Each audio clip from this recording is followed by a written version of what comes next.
Pero kung ikaw ay trusted financial advisor, yung service, diba, na ino-offer nyo sa client nyo.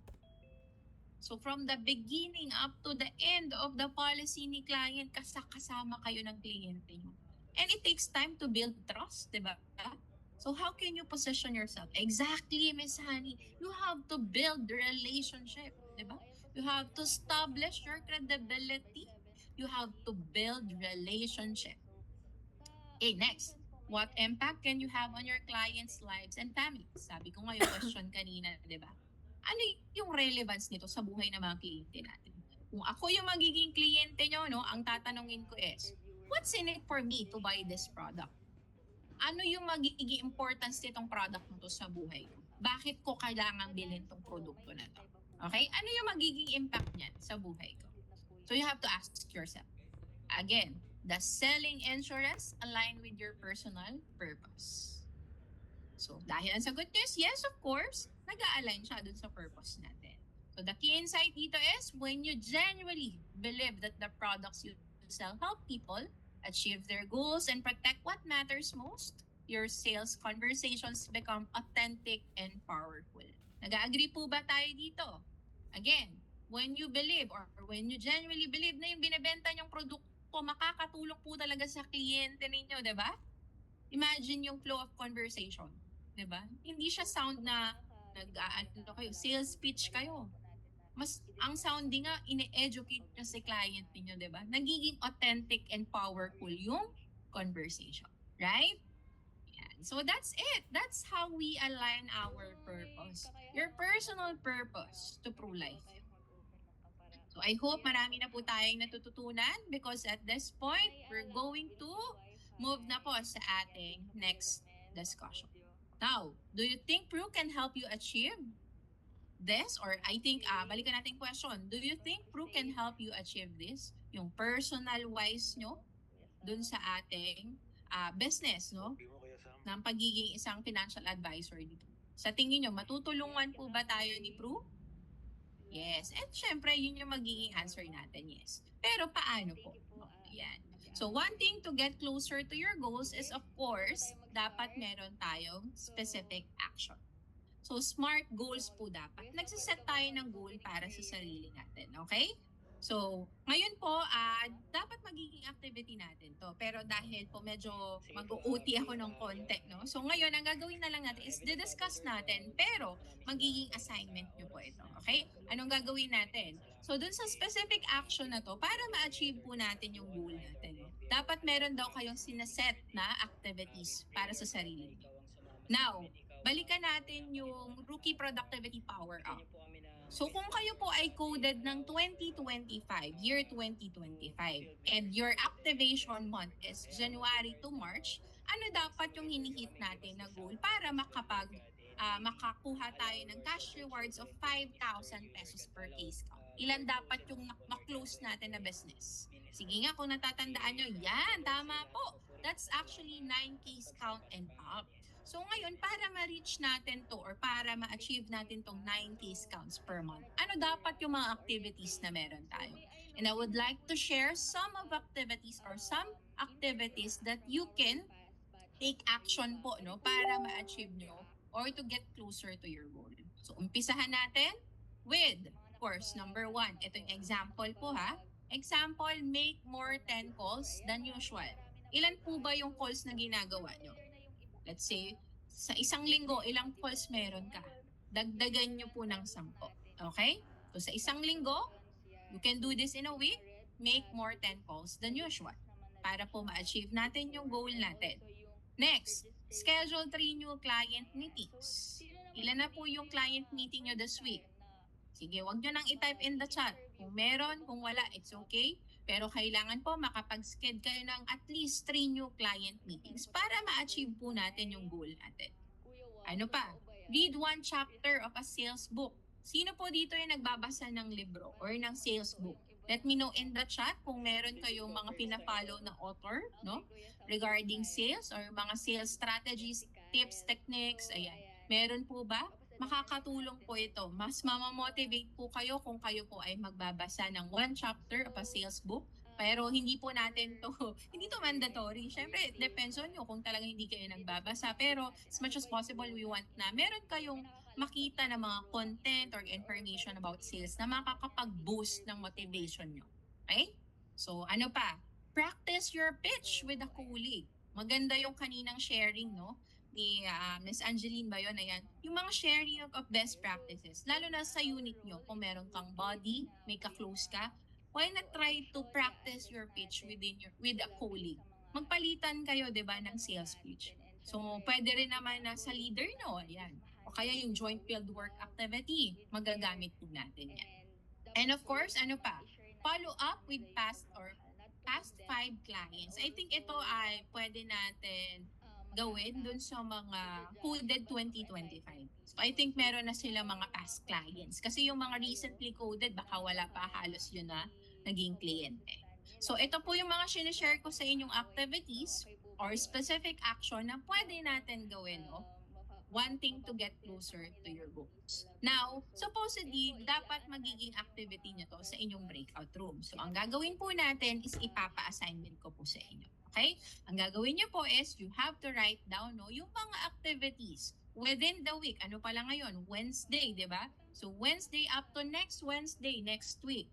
Gumawa po kayo ng mga specific action, no? Na gagawin nyo po within the week, pero dapat pinapractice po natin on a regular basis. So, hindi lang siya for next week, for the following week. So, gumawa po kayo ng activities na sa tingin nyo makakatulong, no? Para ma-reach nyo po yung goal nyo in True Life UK. So, clear po ba sa atin yung assignment? Ayan. So, hopefully clear yung SMART activities.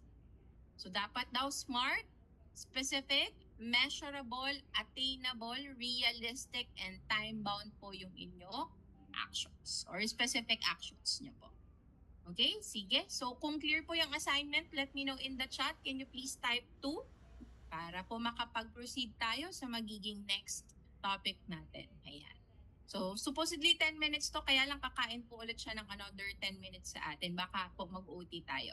So, ito punta na tayo sa, ayan, clear naman po yung ating assignment. So, at this point, ayan, share ko lang po according to Mark Twain, the secret daw po to getting ahead is getting started.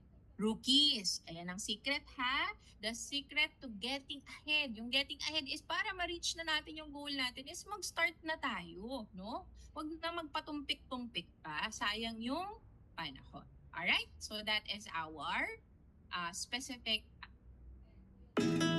Now, at this point, I would like to share this quote po ulit, no? If you want your life to be different, you have to be willing to do something different first. So, ano ibig sabihin nito? So, if you don't like something, kung ayaw nyo, no? You have to change it. And if you can change it, then you have to change your attitude. Ang change naman po, no? Pwede siyang positive.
Let me know in the chat.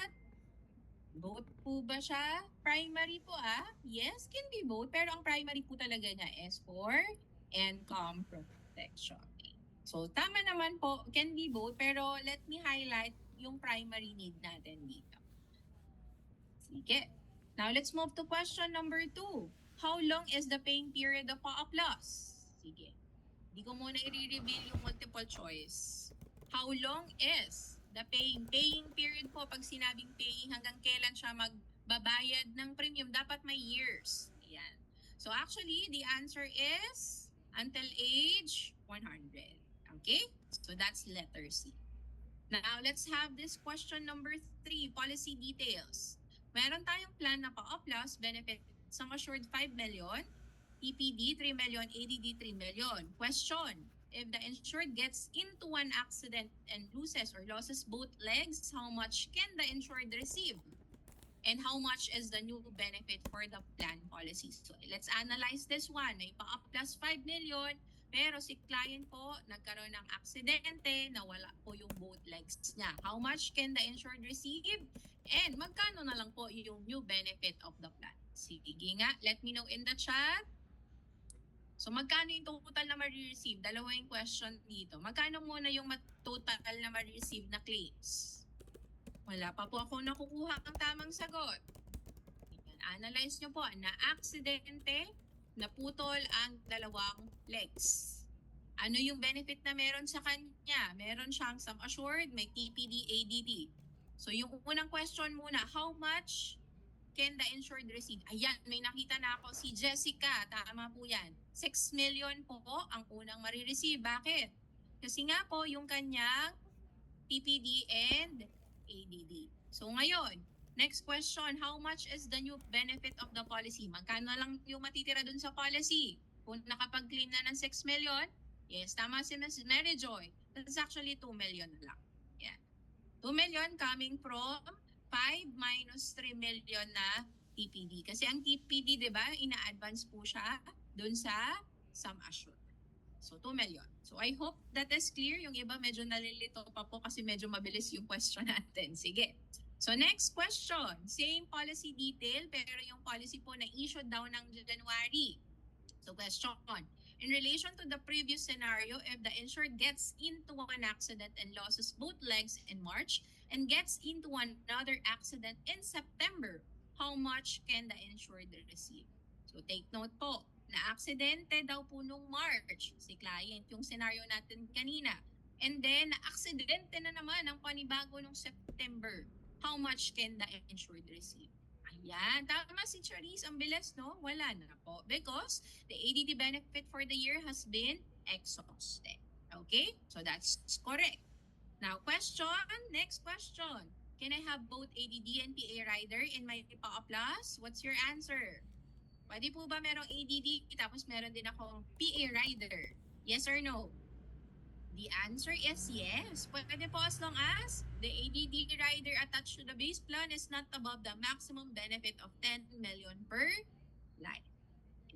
So dapat, the answer po is yes. Pwede as long as hindi na reach yung 10 million cap natin for the personal accident. Okay? Now, question. Yes or no? At year 9 daw po, si client withdraws 500,000 from the fund value and makes a top-up of 800,000 on year 10. Will the client be eligible for loyalty bonus come year 11 to 20? Yes or no? Yan.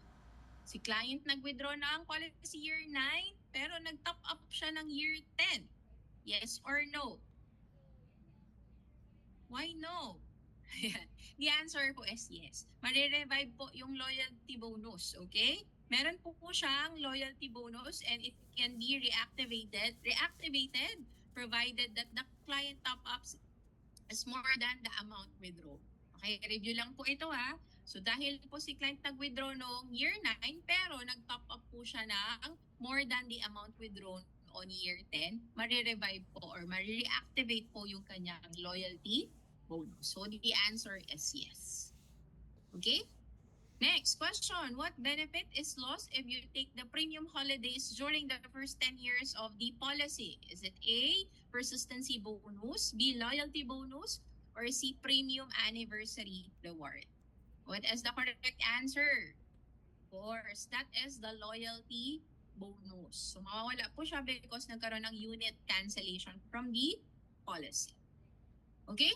Sige, next question. True or false? You can claim your loyalty bonus in cash. Yes or no? Pwede po ako makapag-claim ng loyalty bonus in cash. Yes or no? So the answer is no. Okay? So unitize po kasi ang loyalty Yes, kasi. bonus natin. Okay? So it is used to buy more units and increase your fund value. So the answer is A or false. Now, next question. How many pa-up loss can a client have? A, one policy only. B, 2 to 3. Or C, no limit. What's your answer? Yes, the correct answer is C, no limit as long as the client has the paying capacity.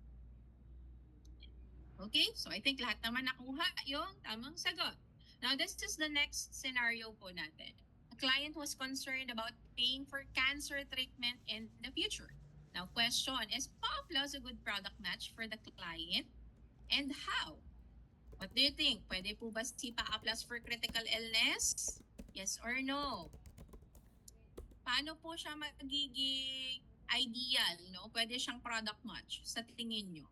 Paano? In what way? Ayan, pwede daw po because meron tayong critical illness rider. That's true. So, can be po, no? Because there are critical illness riders that can be added to Plus such as LCB, LCP Plus, MLCP, LCAP. So, these are critical illness rider benefits. This gives the client a lump sum benefit that they can use to help pay for cancer treatments, recovery expenses, and other related costs. Okay, next. Can a client withdraw on his or her PAA Plus on year 1 or on the first year of the policy? What's your answer? Ayan. Bakit po no? Bakit no yung answer nyo? Well, tama naman po no. Bakit po no? Because within the first year of the policy po, no, the fund value may not be enough to make partial withdrawal. Ayan. So remember that withdrawals will lessen fund value and may affect eligibility for the loyalty bonus. Okay? So yung premium allocation natin. Okay, next question. How is the death benefit computed sa ating PAA Plus? Is it A, B, or C? So hindi ko na babasahin, medyo mahaba, pero sa tingin nyo, ano yung tamang sagot dito? Fund value, death benefit computed. Paano po natin kino-compute? Sige, let me know in the chat. Ayan, ang bibilis mag-type. Yung iba baka nalito lang po but the correct answer is A. So sum assured plus the fund value plus 125% ang top-ups less 125% withdrawals on top-ups less policy debt. So that is our debt benefit. Okay, I think meron po ako nakita, baka nalito lang po sila, no? Letter C kasi yung sagot. Now, question number 14. PAA Plus fund value of the client at year 9 is 1 million daw po. Question, is it allowed to have a loan of 500,000 from the policy? What's your answer? Yes or no? Meron daw po 1 million fund value ng year 9. Allowed na po ba mag-loan si client ng 500,000 from the policy? Lumalaki yung mata ko. My dear participants, bakit? Meron po tayong keyword dito, i-highlight natin yan later. Pero yung iba ang sabi, no, yung iba, yes. Ayan, gusto ko to, Miss Precious. Diniinan mo talaga. Walang loan. Tama po, no? Walang policy loan ang PAA Plus. Bakit po lumalaki yung mata ko kanina? Kasi nakikita ko nag-yes. Nagigigil ako dyan. Nag-greet tuloy ako. Ayan, no, you cannot loan, but you can do partial withdrawals. There will also be no interest imposed on this. Okay? So that is clear dapat ha? Walang loan sa PAA Plus. Kapag nag-loan kayo, nako, hindi po allowed si client mag-loan. So baka makurot kayo sa singit ng mga kliyente nyo. Bakit sinabi nyo na may loan? Okay? Tama po, Ms. Josephine. No loan for BUL, only for traditional plans. Okay? So that's for our PAA Plus, and I hope po na na-refresh tayo, no? Kasi paborito nyo pong ibenta yan si PAA Plus. So time check lang ako, it's 7:33. Okay lang po ba extend ako ng few minutes before tayo mag-break, no? Para lang po tuloy-tuloy yung discussion natin kay PAA Plus. Okay, sige. So at this point, since na-review na po natin, no, nagkaroon na tayo ng pop quiz about PAA Plus. So i-summarize lang po natin, no, kung ano yung meron sa PAA Plus natin. So, syempre, with the PruLink Assurance Account Plus, it provides high protection coverage with an investment opportunity at an affordable cost. Although, sabi nga natin, no, yung kanyang premium paying period is until age 100. Technically, naman, no, si client has to pay for the premium for as long as the client's still living. So, kung si client mag-RIP at the age of 70, hindi naman na niya kailangan bayaran hanggang age 100. Now, for the target market, affluent and mass affluent po tayo, no? So, these are the specifications po ng ating PAA Plus, insured 7 days to 70 years old, with an affordable annual premium starts ng 20,000 pesos and yung coverage natin up to age 100. So, hindi ko na po isa-isahin yung mga benefits. I'm pretty sure familiar na po kayo dyan. We have the death benefit, we have the accelerated total and permanent disability benefit, we have the accidental death and disablement, maturity benefit. Okay? So, these are the living and death benefit po ni PAA Plus. And of course, as an affordable regular pay or regular pay investment link plan that provides maximum protection through its living, disability, and death benefits combined with an investment opportunity. This is our sales pitch for PAA Plus. And for the optional benefits, of course, meron tayong protection against accident, death, and disability. Also have protection against critical illness and protection against hospital expenses kung mag-attach po tayo ng mga riders. Yan, for the optional benefits. And if you want to know more about our riders naman po, no, i-share ko po yung link, no? Ayan, you can scan the QR code po sa ating link para po ma-access nyo yung ating mga riders. Meron tayong mga reference materials that you can use po sa ating Pru Expert LMS. Okay? So I hope po, ayan, na-scan nyo po yung QR code. Now at this point, punta po tayo sa next natin na discussion with which is the target audience and proposition po natin. So for our target audience, so babasahin ko lang po, no? So this is ideal for individuals seeking a blend of insurance protection and investment growth because this is a variable investment plan, no? So aside from the insurance na in-offer natin, we're giving our client an opportunity to grow their money over time depending on the chosen fund po ni client. And it also caters to financial savvy customers who prefer flexibility and affordability while maximizing wealth accumulation. And for our sales positioning po, no, this is actually a dynamic investment-linked insurance plan offering financial growth and flexible protection. If the customer wants investment-linked flexibility and affordability, we recommend PAA Plus or PruLink Assurance Account Plus. Again, investment-linked flexibility kasi nga po they have the options, no, to choose kung ano ba yung right or proper or kumbaga ano yung mga funds appropriate for them. And of course, because of the affordability, very affordable po si PAA Plus. Okay?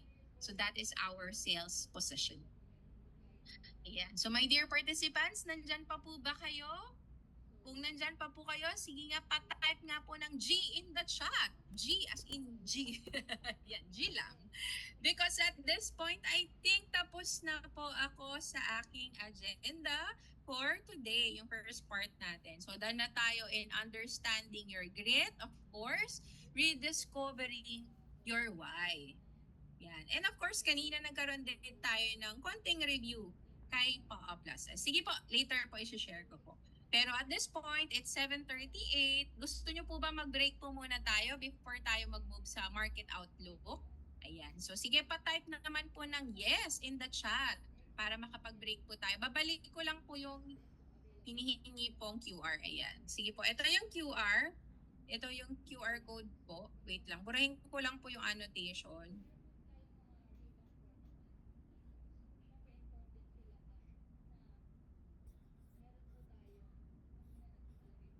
Bakit ayaw? Ayan, wait lang. So I hope po na-scan nyo yung QR code because at this point, pero idadrop na rin po namin later. Ayan. Okay? So at this point po, 5-minute break na lang po kasi medyo nag-OT po ako ng 8 minutes. So before tayo mag-proceed sa second portion ng ating class, which si Sir Ryan na po yung magdadiscuss, no?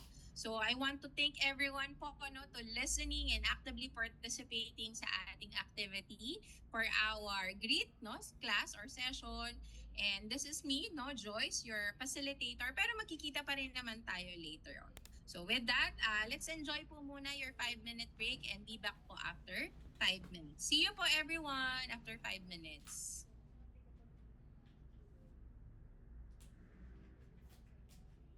So 5 minutes na lang po Ayan. Correct ko lang po ito.